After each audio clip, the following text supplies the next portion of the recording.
আমি ছোট থাকতেই আমার মা মারা যায়। আমাকে মানুষ করার জন্য বাবা আরেকটি বিয়ে করে। আমি ছোট বড় সবাইকে আপনি করে ডাকতাম। আমার একটা সৎ ভাই ছিল। আমার সৎ ভাইয়ের চরিত্র তেমন একটা ভালো ছিল না।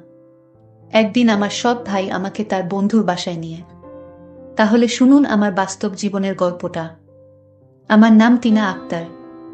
গরিব পরিবারের মেয়ে আমি। বাবা কৃষি কাজ করে, টিনা পড়ালেখায় অনেক ভালো, তাই পড়ানোর আগ্রহটা ও বেশি। টিনাকে পড়াতে চাই, তাই তো কষ্ট করে হলে ও ভার্সিটিতে ভর্তি হয়েছে। আজই গ্রাম থেকে এসেছে, এসেই এমন এক অবস্থায় পড়েছে। টিনা দেখতে অসম্ভব সুন্দর, অনেক নরম মনের, যখন তখন যাকে তাকে বিশ্বাস করে ফেলে। লেখাপড়া ছাড়া আর কোনো কিছু বুঝে না। গরিব হলেও অনেক আদরের টিনা সবার চোখের মণি। কিন্তু টিনার বাবার পক্ষে এত টাকা জোগাড় করা কষ্ট হচ্ছিল। কোথায় থেকে এত টাকা আনবে? মেয়েটার বড় ইচ্ছা কলেজে লেখাপড়া করে বড় কিছু হওয়ার। কিন্তু আমার তো নুন আনতে পান্তা পুরাই। আমার বাবা রাত দিন পরিশ্রম করে আমার লেখাপড়ার খরচ বের করত। কিন্তু বাবার কষ্ট আমার কিছুতেই সহ্য হতো না। আমি বাবাকে বললাম, বাবা, আমার জন্য তোমার এত কষ্ট করতে হবে না। আমি লেখাপড়ার খরচ আমি নিজেই বের করতে পারবো। বাবা বলল, তুই কেমন পারবি? বাবা, তুমি কোনো চিন্তা করো না, শুধু আমার প্রতি দোয়া রাখো, আমি ভার্সিটিতে পড়ালেখা করব বাবা। এটা আমার স্বপ্ন। আমার একটা ছোট ভাই ছিল। আমার মা ছোটবেলায় মারা যান। কিন্তু আমার বাবা আরেকটি বিয়ে করেন। কারণ সংসারে রান্নাবাড়া করার মতো কোনো লোক ছিল না। আর তাই বাধ্য হয়ে বাবা বিয়েটা করল। আমার ছোট মাও আমাকে খুব ভালোবাসেন, নিজের মায়ের মতো আমিও দেখি। কিন্তু আমার একটা ছোট ভাই ছিল, তার নাম জিসান। সে লেখাপড়ায় খুবই কাঁচা। লেখাপড়া না করে সারাদিন আড্ডা মারে বন্ধুদের সাথে। লেখাপড়ার প্রতি তার কোনো আগ্রহ নেই। আমার ছোট ভাইয়ের কোনো মতলব ভালো না। সে কিছুদিন আগে বন্ধুদের সাথে ঝগড়া করেছে, একটা ছেলেকে মেরেছে। কিন্তু এই ছেলের চিকিৎসার সমস্ত খরচ আমার বাবার বহন করতে হয়েছিল। আমার বাবার কথার অবাধ্য থাকতে সবসময়। আমি এত ভালো লেখাপড়া করি, তার প্রশংসা শুনলে তার মাথা নিচু হয়ে যেত। আমার প্রশংসা সে কিছুতেই সহ্য করতে পারত না। কারণ আমি তার ছোট বোন ছিলাম। নিজের আপন বোন হলে আজ সে খুশি থাকতো হয়তো। যাই হোক, আমার সৎ ভাই কিছুদিন পর একটা মেয়েকে পছন্দ করে। তাকে সে বিয়ে করতে চায়। কিন্তু তার তো কোনো কর্ম নেই, বিয়ে করে কিভাবে সংসার চালাবে? বাবা তাকে নিষেধ করেছে যে, তুমি এখন বিয়ে করতে পারবে না, আগে একটা চাকরি করো, তারপর দেখা যাবে। আমার সৎ ভাইটি তখন বাবার সাথে রাগারাগি করল।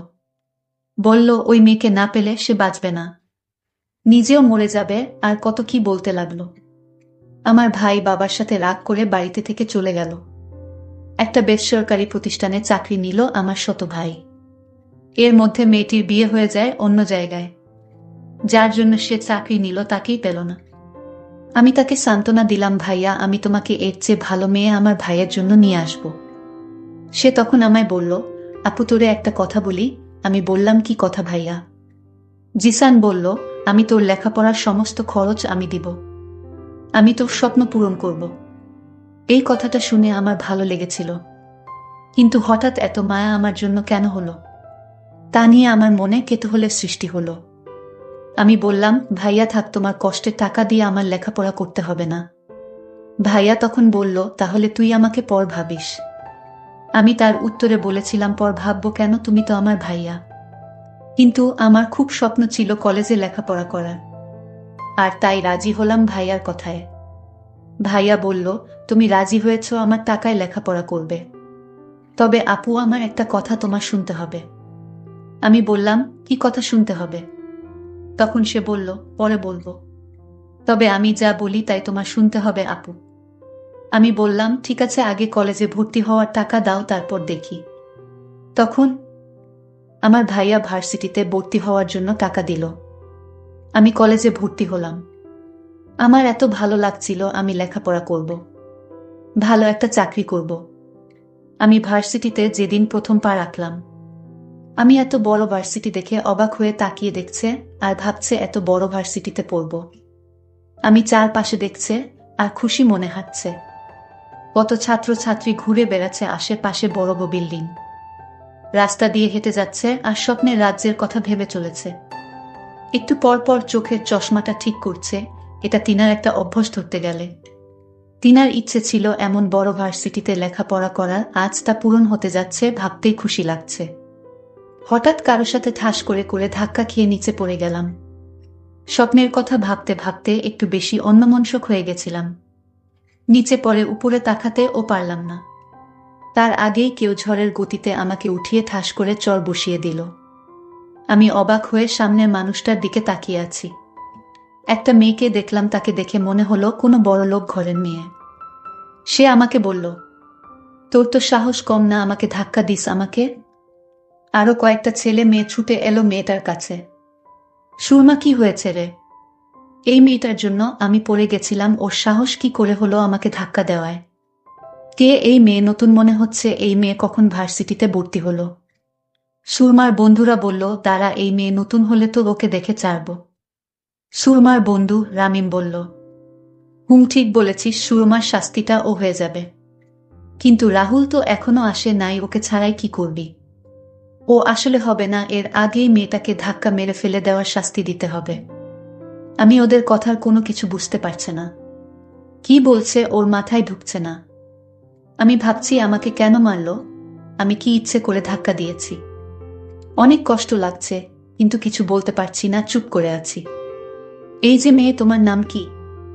একটু ভয় পেয়ে বললাম, আমি তিনা। একটু দেখে চলতে পারলে না? এখন তো ওরা তোমাকে প্রতিশোধ নিবে। তুমি দেখে চললে এমন হতো না। আমি কথাগুলো ভাবছিলাম, হঠাৎ ওই ছেলে এসেগুলো বলল, ওই মেয়েরা সবাই আমার দিকে আসছে। দেখে আবার তাদের কাছে চলে গেল। এত জোরে থাপ্পড় দিয়েছে, আবার আমাকে মারবে কেন? সবাই আমার কাছে এসে নাম কি, বাড়ি কোথায়, কিসে পড়ি সব জিজ্ঞেস করতে লাগল।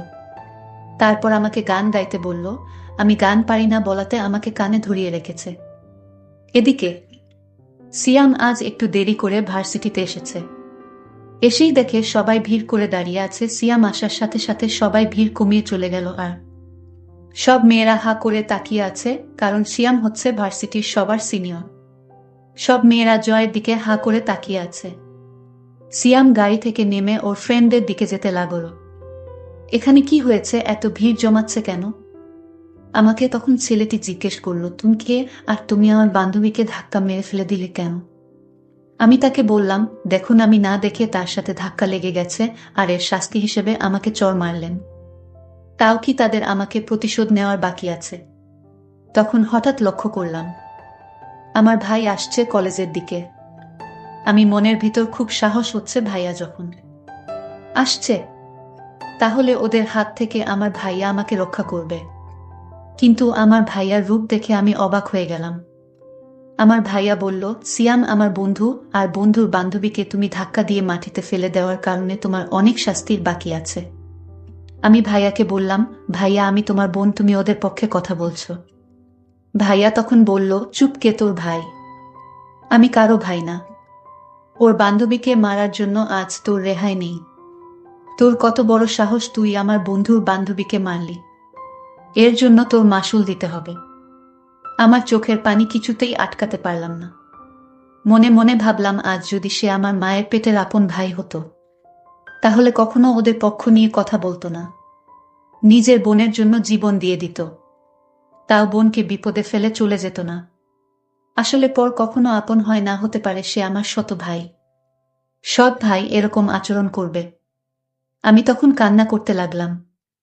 আমার কান্না দেখে ওরা হাসতে লাগলো, আর বলতে লাগলো, কেঁদে কোনো লাভ নেই। আমার ভাই হঠাৎ বলল, আমার সাথে চলো। আর ওরা বলল, আজ তুই বেঁচে গেলি তোর ভাইয়ার জন্য। ভাইয়া বলল, আমি তোকে টাকা দিয়ে কলেজে ভর্তি করিয়েছি, সেই টাকার কথা কি ভুলে গেছ? আমি বললাম, কি করতে হবে আমাকে বলো। আমি তোকে নিয়ে আমার বন্ধুর বাসায় যাব। আমি বললাম, বন্ধুর বাসায় কেন? জিসান বলল, আমি তো আগেই বলেছি তুই আমাকে কোনো প্রশ্ন করবি না। আমার সব কথা তোর শুনতে হবে। ভাইয়া বলেছি, আজ আমার মনটা ভীষণ খারাপ, কারণ আমি আজ প্রথম ভার্সিটিতে এসে যে অপমানিত হয়েছি। আমি আজ কোথাও যাব না। অন্যদিন বলিস তোর বন্ধুর বাসায় গিয়ে আসবনে। আমার ভাইয়া তখন খুব রাগান্বিত হয়ে বলল, এখন বলেছি, এখনই যেতে হবে। আমি ভাইয়াকে বললাম, ভাইয়া প্লিজ, আমার খারাপ লাগতেছে, আমি আজ তোর সাথে কোথাও যেতে পারবো না। এই কথা বলতেই আমাকে একটা জোরে চড় মারে ভাইয়া। আমি কান্না করে বললাম, ভাইয়া তুই চড় মারলি? আমার আপন ভাই হলে আমাকে এভাবে মারতে পারত না। ঠিক আছে, আমি যখন তোর কাছ থেকে টাকা নিয়ে ভুল করেছি, তাহলে এই ভুলের প্রায়শ্চিত্ত আমার দিতে হবে। ভাইয়া নামক পাষাণ মানুষটি বলল, গাড়িতে উঠ। আমি কোনো কিছু না বলে চুপচাপ গাড়িতে উঠে পড়লাম। তারপর সে আমাকে তার বন্ধুর বাসায় আমাকে নিয়ে গেল এবং বলল, আমি তোরে এখানে কেন এনেছি জানিস?